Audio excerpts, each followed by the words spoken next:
Like করে দাও, comment করে দাও, সবাইকে শেয়ার করে দাও আর সাবস্ক্রাইব করে দাও। হ্যালো, কেমন আছো তোমরা সবাই? চলে এসেছি আরেকটা নতুন ব্লগ নিয়ে। আমরা ঘুরতে যাচ্ছি। কোথায় যাচ্ছি সেটা একটু পরে জানতে পারবে। ব্যাগ প্যাক করে সমস্ত কিছু করে আমরা রেডি, কিন্তু একটা বিশাল বড় ট্র্যাজেডি হয়ে গেছে। সেইটা ধীরে ধীরে তোমাদেরকে জানাবো। আমরা উঠে পড়েছি ফাইনালি বাসে। যাচ্ছি আমরা শিলিগুড়ি। আমাদের ট্রেনের টিকিট কাটা ছিল, কিন্তু টিকিটটা লাস্ট মোমেন্টে ওয়েটিং লিস্ট 1 2 3 4 হয়ে আটকে গেছে, কনফার্ম হয়নি। সেই জন্য আমরা এন্ড মোমেন্টে বাসের টিকিট কেটে উঠে পড়েছি বাসে। বাসের টিকিটও অ্যাভেলেবেল ছিল না, সেটাও অনেক যুদ্ধ করে কাটা হয়েছে। যাই হোক, সেই সব কথা বাদ দিয়ে ভালো কথাটাই বলা হোক। আমরা শ্যামলীতে টিকিট পেয়েছিলাম, সিটিংই পেয়েছি, স্লিপার পাইনি, কোনো টিকিট অ্যাভেলেবেল ছিল না। কিছুটা দূর যাওয়ার পর আবির ঘুমিয়ে পড়েছিল। চাঁদকে সাক্ষী রেখে আমরা চললাম শিলিগুড়ির পথে। আমরা যাচ্ছি একটি অফবিট প্লেস, কাফের গাঁও, খুবই সুন্দর। চলো আমাদের সাথে, তোমরাও দেখবে। বাসে ঘুম একেবারেই হয়নি, কিন্তু তাতে কি হয়েছে, একটা উপরি পাওনা, সেটা হচ্ছে সূর্যোদয়। খুব সুন্দর সূর্যোদয় দেখতে পেরেছি, তবে হ্যাঁ, ভিডিও ক্যাপচার বিশেষ ভালোভাবে করতে পারিনি। গাছের আড়াল দিয়ে সূর্য আমাদের উকি দিচ্ছিল, কিন্তু পরিবেশটা ছিল ভীষণই মনোরম। ঠান্ডা ছিল, ঠান্ডার জায়গায় যাচ্ছি, ঠান্ডার সময় ডেফিনেটলি ঠান্ডা তো থাকবেই, তবে পরিবেশ ছিল উপভোগ করার মতো। আমরা প্রায় শিলিগুড়ির কাছাকাছি পৌঁছে গেছি। এটা প্রায় শিলিগুড়ি ঢুকবো, আর 15-20 মিনিট মতো বাকি ছিল। সেই সময় আবিরের একটু শরীরটা খারাপ হয়েছিল। আসলে ঘুম থেকে উঠে একটু বাসে জার্কিংয়ের জন্য ওর বমি হয়েছিল, সেই জন্য ওকে একদম বাসের সামনেটা নিয়ে আসা হয়েছিল।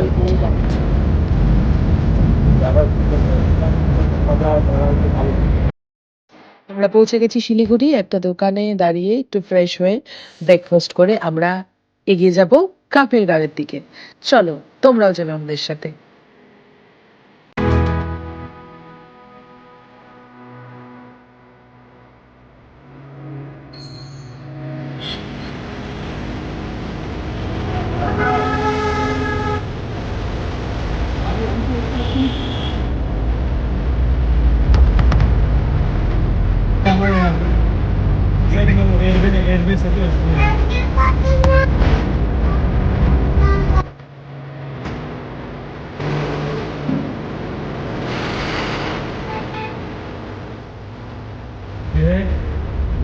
होम स्टे का तो कितना पड़ जाएगा? हाँ यार, शेर हाथी क्यों निकलता है? नहीं नहीं, तो निकल गया गाड़ी। मेरा हाथी तो लगा दूंगा, ये है ना मेरे साथ। मेरा हाथी भी है। थर्ड नहीं पाता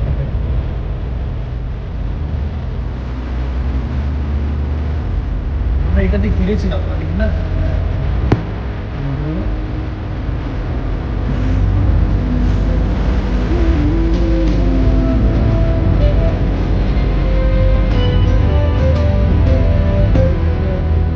রাস্তা খারাপ হয়ে গেছে, আমি দিতে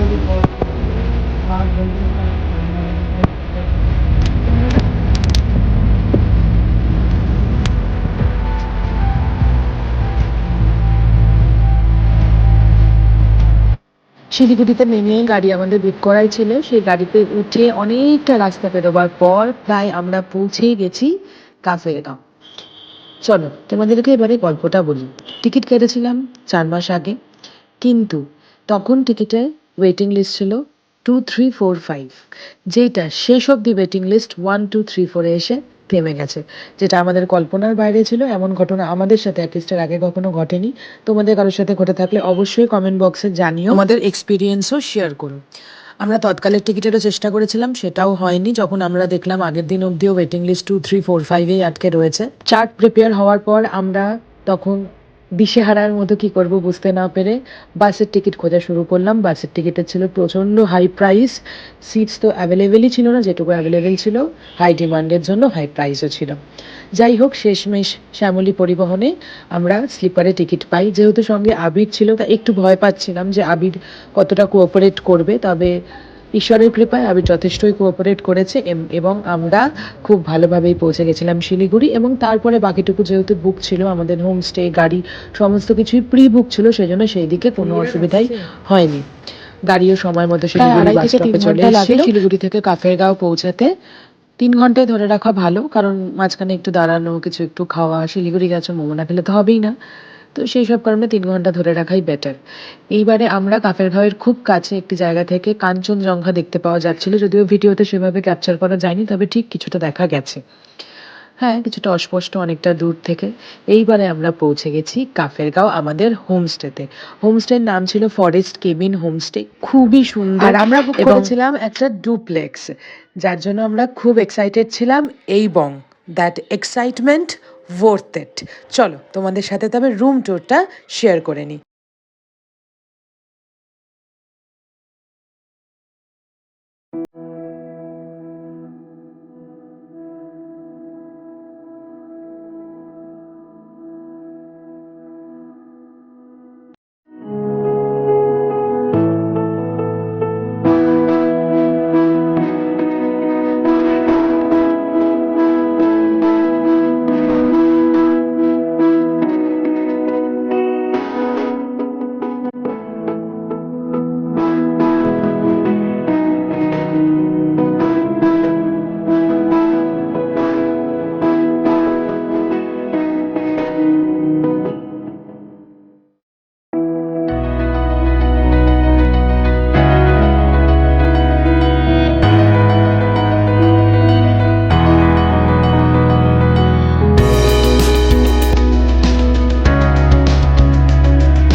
লাঞ্চে ছিল অসাধারণ আইটেম, যেটার ভিডিও করা হয়নি। লাঞ্চ করার পরে আমরা একটু ঘুমিয়ে পড়েছিলাম।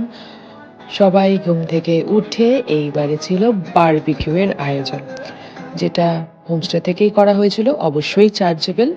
ওখানে 1 কেজি চিকেন 1200 টাকা মতো নেয়, তবে এটা নেগোশিয়েবল, সিজন অনুযায়ী হয়।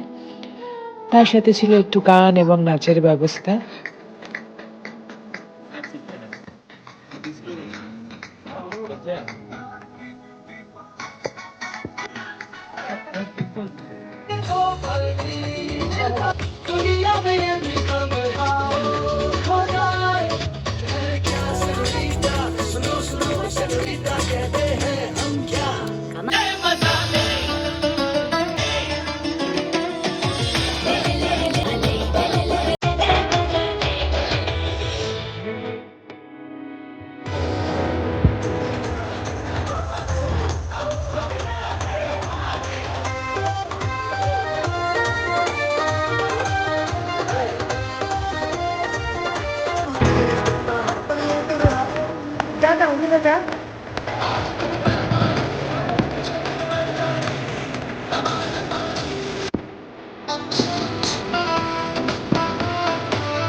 Ayan na.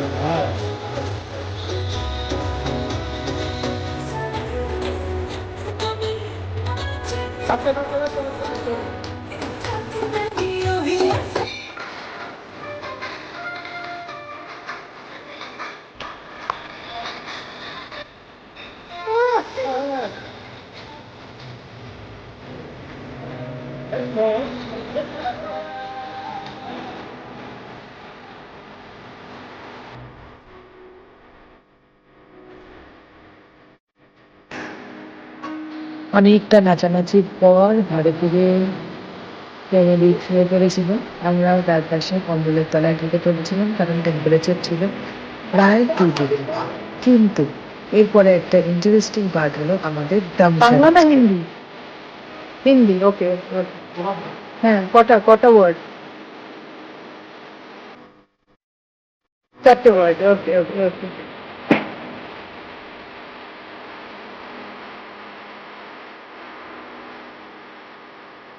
पैसा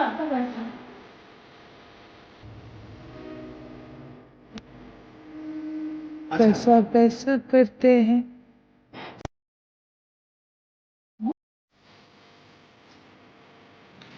आइसक्रीम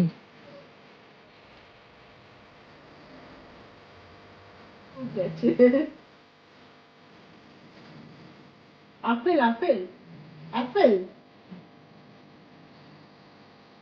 আপেল দিয়ে হিন্দি প্রবাদ বাক্য।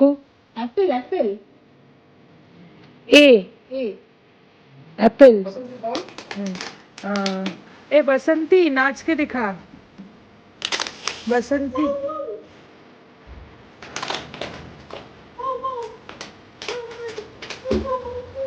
अच्छा अच्छा বসন্তী আমি বুঝতে পেরেছি, সিনটাও মনে পড়েছে, ডায়লগটা মনে পড়ছে না। এরকম কি করছিল কি করে অনেকটা মজার পর পরের দিন ভোরবেলা ছিল আমাদের চেক আউট। সকালবেলা উঠে বিশেষ টাইম পাইনি, সেই জন্য একদম বেরোবার সময় একটা ছোট্ট ভিডিও। ইনি হচ্ছেন ফরেস্ট কেবিনের মালিক, খুবই ভালো ভাইয়া। তোমরা যোগাযোগ করতে পারো, আমি ডিটেলসে ওনার নাম্বার দিয়ে দেবো। বুঝতেই পারছো সামনে থেকে কত সুন্দর ভিউ। ছেড়ে যাওয়ার সময় অনেকটা মন খারাপ তো থাকেই, कोई नहीं फिर मिलेंगे चलते चलते। এই ব্লগটা এটুকুই, খুব শিগগিরই দেখা হচ্ছে পরের ব্লগে। পরের পার্টে থাকছে সাইট সিনে আমরা কোথায় কোথায় গেলাম এবং কোন কোন সাইট সিন রয়েছে কাফেরগাঁও থেকে যাওয়ার জন্য। অপেক্ষা করো কিন্তু পার্ট 2 এর জন্য, কিছু অ্যামেজিং ভিউজ দেখাবো। চলো তবে আজকের মতো এইটুকুই। সবাই সুস্থ থেকো, ভালো থেকো, আর অবশ্যই চ্যানেলটাকে সাবস্ক্রাইব করে দিও। ঘুরতে গেছে কাল হাত ব্যথা হয়ে গেছে